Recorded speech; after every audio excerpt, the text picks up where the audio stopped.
Someone asked me the other day if I was just going to send my Cayman to sleep for winter, keep it wrapped up in cotton wool.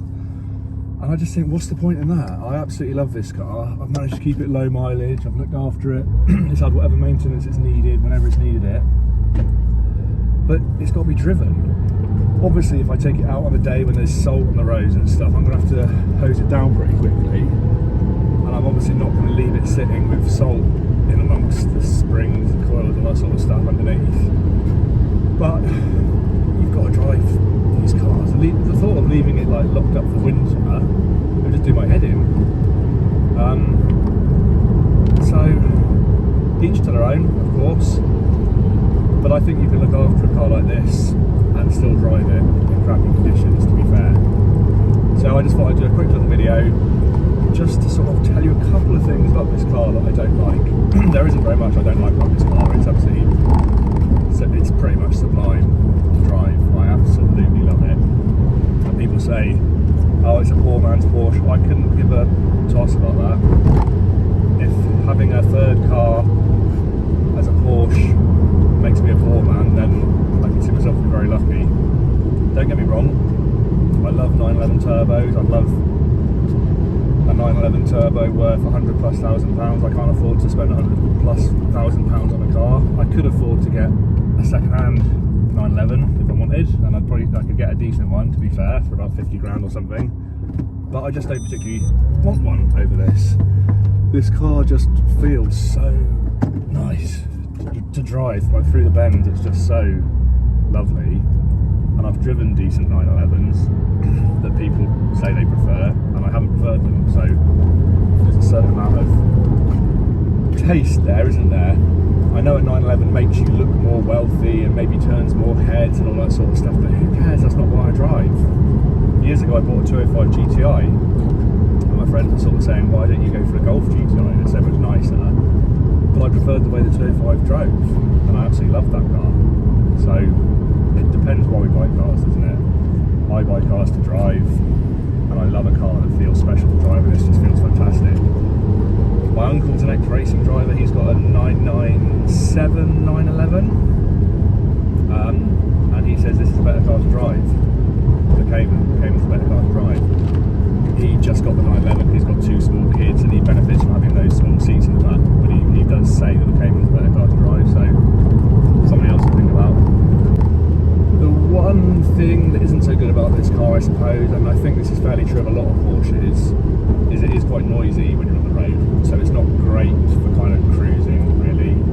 I have had the opportunity to take it up country on a motorway, but I'm just not really interested. You know, you do get a fair bit of tyre noise.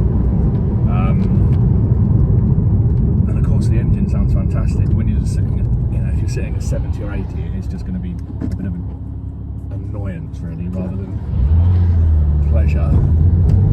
So for me, it's more about I'm trying to give it the full beans because it's bloody slippery today, and I'm trying to carry a coffee at the same time. And that's the other thing about this car, it's not a coffee drinking car at all. You use these things here, they look fantastic, and I love them, but they don't do anything. The car's so bumpy on British roads that coffee just gets spilled everywhere.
I've got a 4-cylinder in my Cooper S, and okay, yeah, it pops and bangs and it makes. It's got a certain depth to it, but it sounds like a 4-cylinder, doesn't it? It's just boring. There's no comparison. And you know, my brother's 718. It may be marginally quicker than this with the PDK gearbox, but who cares about a few tenths of a second? For me, it's more about how it feels, how it sounds. And this car feels and sounds fantastic. I absolutely love it. Feel free to comment below on your opinions. I always like to read people's opinions. Do you prefer Caymans? Do you prefer 911s? Do you think they're poor man's cars? Do you think they're good? Do you think they're crap? Whatever, I don't care. I'd just be interested to hear what you have to say. I personally absolutely love this car, and I don't really care what anyone else thinks because I just think it's great. It gives me an enormous sense of well-being to drive it and to park it up and look at it and to clean it and put it away in the garage overnight and all that sort of stuff. I consider myself very lucky. I think it's a beautiful car.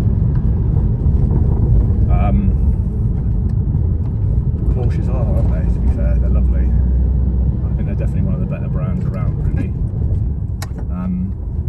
I had something go on this car about a year ago, coil packs it was, and the AA came out and they couldn't work out what was wrong with it, and he said to me that these cars just don't go wrong very often. They just don't, you don't come across Caymans too often at all broken down. I thought that was good to hear as well, but let's not speak too soon, because I'll probably put a hex on things now. And of course people talk about bore scoring, don't they? And yeah, that is a concern, obviously. I am concerned about that, but I think when that happens, it will just be time to accept it and have the engine rebuilt, won't it? You can't buy a car like this, a Porsche or a Mercedes or a BMW or whatever, and expect to not have to have a few big bills.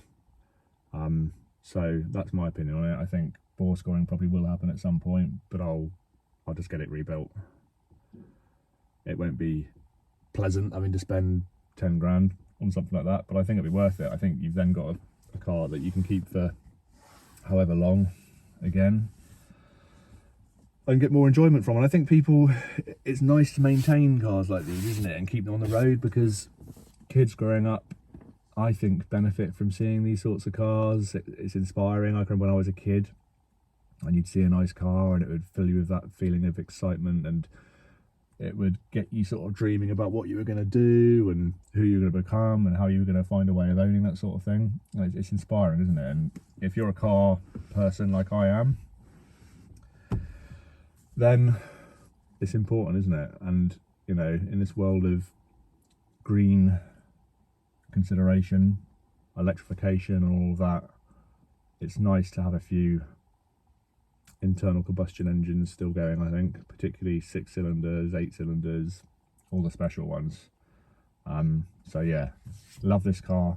Feel free to comment and I'll be back again soon. Cheers.